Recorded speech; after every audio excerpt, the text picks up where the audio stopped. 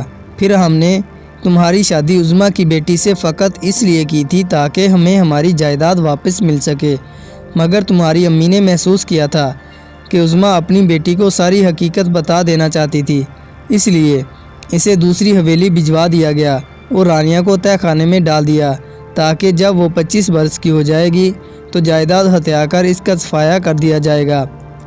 میں تو یہ باتیں سن کر کانپ رہی تھی، جبکہ علیم بولا مجھے شرم آتی ہے آپ کو اپنا والد کہتے ہوئے۔ آپ جائیداد کے لالچ میں اس قدر اندھے ہو گئے تھے، آپ نے رشتوں کا تقدس پامال کر دیا۔ علیم میرا ہاتھ پکڑ کر مجھے حویلی سے باہر لے آیا۔ اس نے دوسری حویلی سے میری امی کو لیا اور ابو کے گھر آ گیا۔ ابو اور امی 27 برس بعد ایک دوسرے کو دیکھ رہے تھے، دونوں پھوٹ پھوٹ کر رونے لگے تھے۔ تب دادی بولی اب سمجھ میں آیا تمہیں کہ میں تمہاری بیٹی کے ہر رشتے سے انکار کیوں کر دیتی تھی؟ کیونکہ مجھے اپنی بہو کو بچانا تھا اور یہ کام میری رانیہ ہی کر سکتی تھی۔ اب دادی کو یہ کون بتاتا کہ بہو کو ڈھونڈتے ڈھونڈتے ہی وہ اپنی پوتی سے ہاتھ دھونے والی تھیں۔ خیر اللہ نے اپنا کرم کیا اور ہم سب ایک ہو گئے تھے۔ علیم نے اپنے والدین سے کنارہ کشی کر لی تھی اور اب ہم سب ایک ساتھ مل جل کر رہ رہے تھے۔ کمنٹ میں بتائیے کہ یہ سٹوری کیسی تھی۔ سب دوستوں کا دیکھنے کا شکریہ۔ اللہ حافظ۔